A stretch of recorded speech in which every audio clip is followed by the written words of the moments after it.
A brief moment to mention a couple of folks who are also handball celebrities who came in a bit late. I think I mentioned Caesar before, but Caesar Sandler, great singles and doubles champion, future Hall of Famer. Raise your hand, Caesar.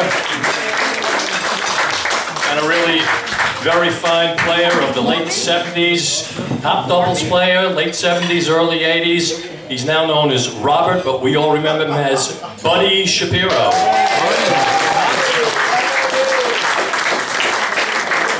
And one other thing, I really enjoyed the food here tonight. I say, let's hear it for real Fornetto. Okay, I want to say a few words about Mark before we present him with his award. Right, you know, there are some people who were born to be doctors and some born to be ministers, and there are some, like Mark Levine, who were born to be handball champions.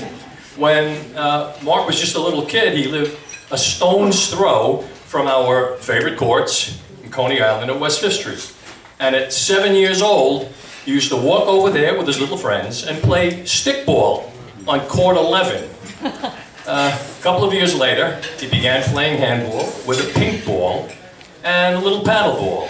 But by 13, he was playing all handball and with the small, hard black ball at that.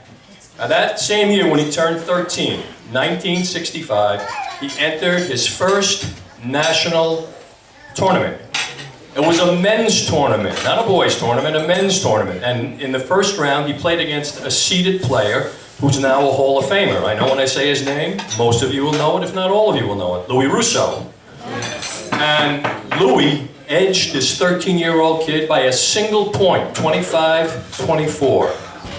Now, a couple of years later, 1967, Mark was 15, with his best friend, Steve Rosenblatt, who was 17, they entered the National AAU doubles tournament.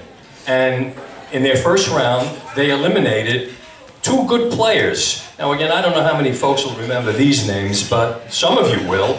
Joe Rispoli and Bob Sparrow. Now, anybody who remembers them will say, yeah, those were two good players. And these two kids, 15 and 17 years old, knocked them out of the tournament. But even more impressive than that was their next round, they had to play against a super team. The late, great Joe Danilczyk, who is now a Hall of Fame member, and present here tonight, I mentioned his name before, a great Artie Ryer. And those two kids brought that great team. They were the reigning USA champions at the time. They brought them into 3 games before they finally succumbed. Now, I believe it was mentioned before that Mark was the national USHA junior champion in 1968 and in 1969. I remember Al Torres, you all know who Al Torres is, of course, said to me, the first great win that I had was against some kid who everybody was saying was so terrific. That kid was Mark Levine. Now by 1970, Mark was 18 and still eligible to play in the junior tournament. And surely he would have won that tournament again, and he would have become the first boy to win 3 years running. But something stopped him from entering. He was already the National AAU men's singles champion.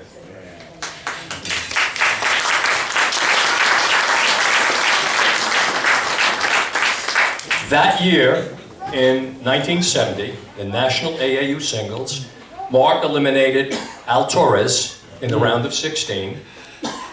Al, of course, is a Hall of Famer.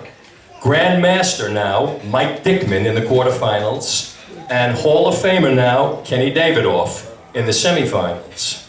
But in the final round, Mark had to play against the man who many people would consider the finest one-wall singles player of his generation, if not of all time, and that was Stevie Sandler. Now, on the day of their match, something unusual occurred. Sandler showed up late and requested of the tournament management that the match be postponed a week because he was hurt and tired from having played ball all morning at Avenue P. I couldn't help laughing at it myself. And as you might expect, the request was denied, and the match went on, and Mark just trounced Stevie 21-10 and 21-8. Unfortunately, that match has forever been shrouded in controversy. But the next year, both Sandler and Levine made the final round again. The venue changed. Now it was held at Brighton Beach Baths. And the tournament management announced and advertised their match as the match of the century. In the first game, Sandler just destroyed Levine, 21-3. And everybody was saying, oh, he could have done that easily last year had he been in better shape, you know, and so on and so forth. Even after the second game, when Mark turned the tables on Sandler and beat him 21-11, there were still skeptics out there saying, no problem. You know, Stevie will come out in the third game and give him the beating of his life. But that didn't happen. The two men played even until the score reached 18. And at that point, Sandler had to work as hard as he ever worked in his life to win a match. And he became the champion. If Stevie were here tonight, I'm sure he would tell you that that match was one of his most difficult in his whole life. And of course, afterwards, Mark developed the reputation as the second best one-wall player in singles and doubles from the 1970s through the early 80s. Now, I know that, Linda, I know you'd love for me to say that Mark was the best player of that era. But Linda, I don't know you might be just a little bit biased, just a little. Besides, the statistics do show that Sandler was the best, at least until 1975. Now, I want to read to you Mark's Hall of Fame record. Yeah, Greg Levine mentioned a bit of it before, but let me get the statistics out. Okay. In his national AAU singles records, 1970, he was champion. 1971, he was runner-up. 1973, runner-up. 1975, a semifinalist. 1976, runner-up. Now add to that his national USHA singles. In 1971, he was runner-up there also. Now his national AAU doubles championship, play, not championships, play. 1973 with Sandler as his partner, he's a semifinalist. 1974 with Marcel Goldfarb, he was a semifinalist. And now his USHA doubles record. 1972 playing with Wally Elbrick, he was champion. 1973 playing with Marcel Goldfarb, he was a semifinalist. 1977 playing with Stu Kersner, he was a semifinalist. 1978 playing with Morty Katz, he was a runner-up. 1979 playing with Morty Katz, he was runner-up. Now, just as a side note, in 1978, Morty Katz was 51 years old. In 1979, Morty Katz was 52 years old, which means that 2 years running, Mark brought a 50-year-old player into the final round of competition.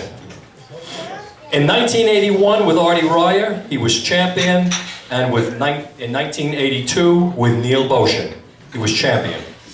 That gives him a total of 4 national championships and 6 national second-place finishes, meaning in a 13-year career, Mark was either first or second 10 times. And that, my friends, is a Hall of Fame record.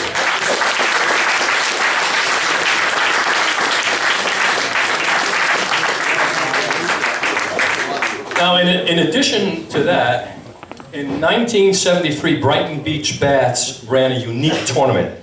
They invited 8 of the top singles players of the day to compete in round-robin play. The winner would be decided by one loss record, and in case of a tie, total points scored. Now, Mark won all of his games except for the one against Sandler. And that was still another close game, 21-17. That gave Mark a 6-1 record. Now, Sandler won all of his games except for the one against Al Torres. But Al Torres obliterated Steve 21-1. Now, Al Torres not only lost his game to Mark, he also lost a second game to a strong player named Fred Fight. I don't know if you remember Fred.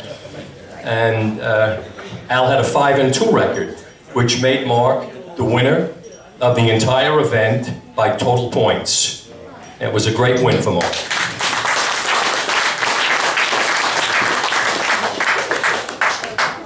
Now, when Albert was an up-and-coming player, he was watching a game in Coney Island between Mark Levine and Steve Sandler. And when he discovered that they were ranked numbers 1 and 2, he was astounded. I mean, the fact is that neither one of these guys hit particularly hard. Neither one of them had a natural swing with his opposite hand. I always thought that I could beat Mark in singles or in doubles, but the truth is, that didn't happen. In order to appreciate Mark Levine's handball game, you had to play him, not watch him. And then you would realize how quick his reflexes were, how intelligent his shot making was, how beautifully he returned serves, and that he rarely made an unforced error. I call Mark handball's great counterpuncher, meaning that if a Levine opponent didn't make a shot perfect, you better believe that Levine would capitalize on that and finish off the point. Now, all this has led Mark to handball's highest honor. He is only the 11th man with one-wall handball concentration to be inducted into the National Handball Hall of Fame.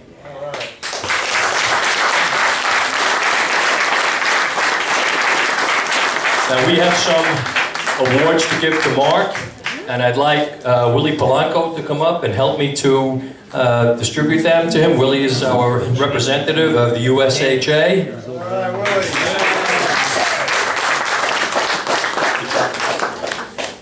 And Mark, would you please come up and take off that silly jacket that you're wearing?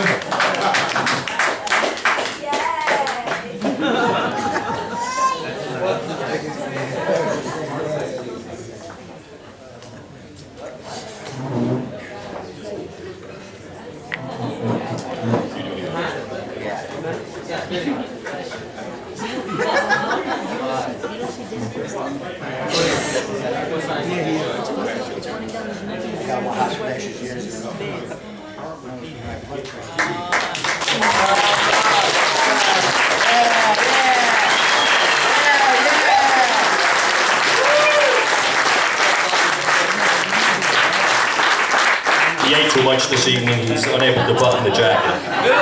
Actually, I ordered it for Linda. So. We got one in the back room.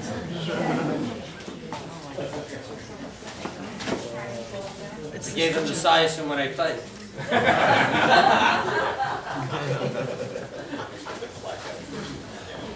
Life with you. What do you say? I thought you were heavier. Oh, okay. Thanks. Louis is in good shape. We're playing next year in the National. Are you? I want to play with you to celebrate our 30th. Yeah, you didn't call me back. Okay.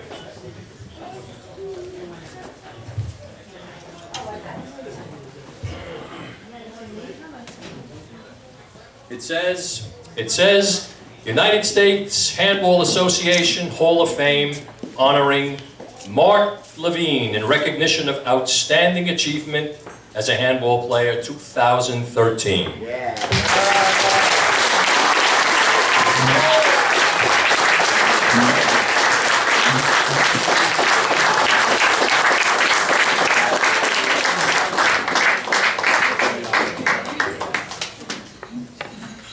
Okay, and lastly, the portrait that will hang in the Hall of Fame in Arizona, painted by a Hall of Fame contributor named Alvis Grant, who does all the portraits for the Hall of Fame players.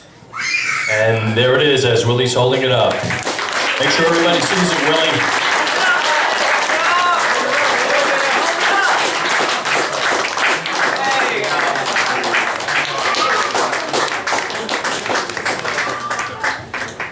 And let me turn over the mic to the last speaker of the evening.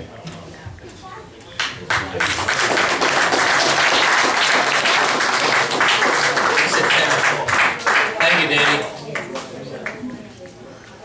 Good job, Willie. Willie Polanco. Round of applause. Yeah, I'm amazed that this many people showed up. I mean, when Linda first started organizing the event, I was concerned that the only people attending would be Sienna and my other grandson, Seth, and that I'd have maybe 12 people here, maybe. But I'm amazed that this many people I haven't seen for so many years have showed up.